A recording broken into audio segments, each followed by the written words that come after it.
I've been asked for this a bunch recently, so here's my guide to deck building. Just as a disclaimer, every win condition is its own set of cards, and because of that, this is sort of just the general rules to building decks.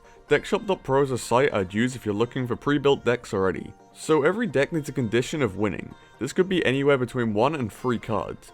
A 1 card win condition is something like Expo, where this hits the tower and that's your damage. A 3 card win condition could be like Bridge Spam, where you need an alteration of 3 semi-win cons like Bandit, Dark Prince, and Battle Ram to take down towers. The only real way to tell how many win conditions you need is by how potent your main damage dealer is. When you look at Bandit, it's a relatively low risk, low reward card, meaning it's somewhat easy to stop and it won't really take towers by itself. This card needs something more supporting because of its low reward factor, and hence Bridge Spam has multiple win conditions. Quickly, I want to run through cards that aren't reliable enough to be win conditions but are seen as such by newer players.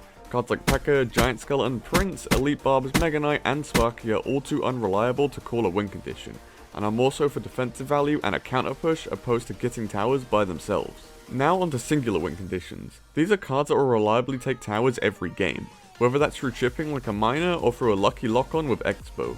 Every deck must also have spells, as these are hella OP generally. They're the only cards that can deal with damage when, where, and how the player chooses. Again, the amount of these can vary in each deck. 1 to 3 again, but 2 is the usual here. You'll either have a big spell or not, and then 1 to 2 small spells depending on what you're running. Decks like Three Muskets will just run a zap or a log, as a big spell in these screws up their fast cycle.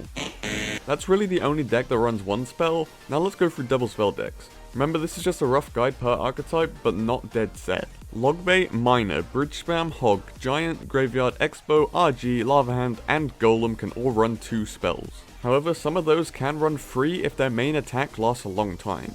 These sort of being Giant, Royal Giant, and Golem as they run heavy tanks. Having 3 spells disallows your opponent to use a bait defense, as you always have a spell ready for their swarm cards. This isn't recommended in faster decks though, because your push usually dies down after they use 1 defensive card. Your deck will always want at least 1 support card to your win condition, although 2 to 3 isn't dumb.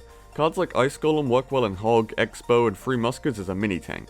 Cards like Musketeer and Ewiz work well in decks like Giant to counter push with, and cards like Prince and Royal Ghost work well in Golem to build a push with. Overall, your support will take up 1 to 3 slots and should synergize well with your win condition. Finally, we want to sprinkle in some cheaper cycle cards to make sure your deck is between 2.6 and 4.4 average elixir. This is usually the rule unless you're playing something ultra gimmicky, but we'll stick to normal decks for now.